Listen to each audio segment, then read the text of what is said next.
Welcome to Latha's ideas and creativity అండి. ఈరోజు మనం నా స్టైల్లో మటన్ కీమా బాల్స్ నేర్చుకుందామండి. ఈ మటన్ కీమాను ఒక 2 విజిల్స్ కొట్టించానండి. దీనిలో ఉప్పు, కొంచెం పసుపు, కారం వేసి కొట్టించాను. తర్వాత ఒక 2 యాలక్కాయలండి, యాలక్కాయలు కచ్చాపచ్చా కొట్టేసి ఉడికిచ్చానండి. ఒక 2 విజిల్స్ ఓన్లీ. తర్వాత చూద్దామండి.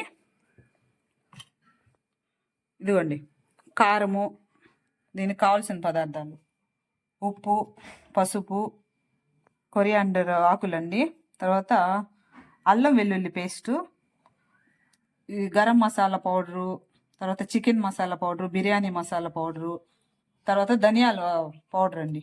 ఈ పౌడర్స్ వేస్తేనే టేస్ట్గా ఉంటాయి. తర్వాత మెయిన్ అయితే ఇదండి, నిమ్మకాయ జ్యూస్ అన్నమాట. ఇది వేయాలి కంపల్సరీ. ప్రాసెస్ చూద్దామండి. మొదటగా అల్లం వెల్లుల్లి పేస్ట్ వేయాలి, తగినంత వరకు వేసుకోవాలన్నమాట.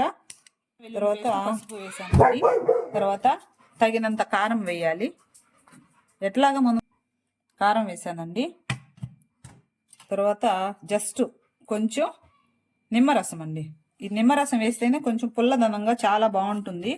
ఇది వేయకపోతే అంత టేస్ట్ అనిపించదు. చెప్పినటువంటి పొడులు అండి ఇవన్నీ కూడాను. ఇవన్నీ వేస్తేనే మనకు టేస్ట్గా ఉంటుంది కాబట్టి ఇవన్నీ వేయాలి. తర్వాత ఇవ్వండి కలిపేసిన తర్వాత మిక్సీ పట్టాలండి. మిక్సీ పట్టిన ఒక 10 మినిట్స్ ఫ్రిడ్జ్లో పెట్టి తర్వాత బాల్స్గా తయారు చేసుకొని నూనెలో వేయించాలన్నమాట.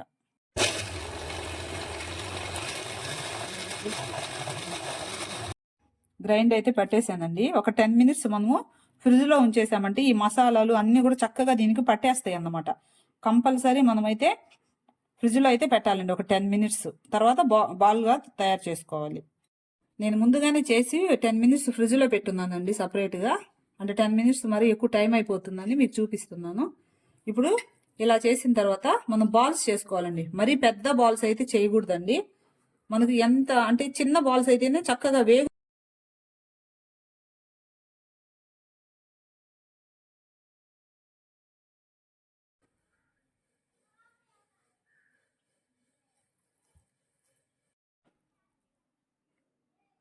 వాటి బౌల్ పెట్టుకొని ప్యాన్, తర్వాత నూనె పోసుకోవాలండి. ఎంత అవసరమో అంతే పోసుకోవాలి. ఎక్కువ నూనె అయితే పోసుకోకూడదు.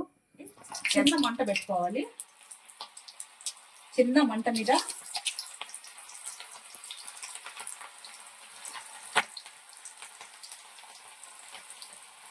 వేయించాలి.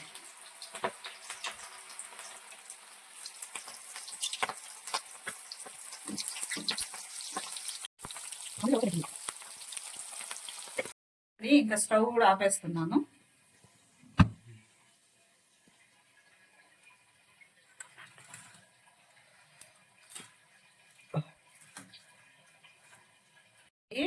నోరు రుంచే కీమా బాల్స్ అండి. చక్కగా చాలా తక్కువ ఇంగ్రీడియంట్స్ తోనే చక్కగా ఆరోగ్యంగా మన ఇంట్లోనే తయారు చేసుకునే వంట. మంచి రుచికరంగా అయితే ఉంటుంది.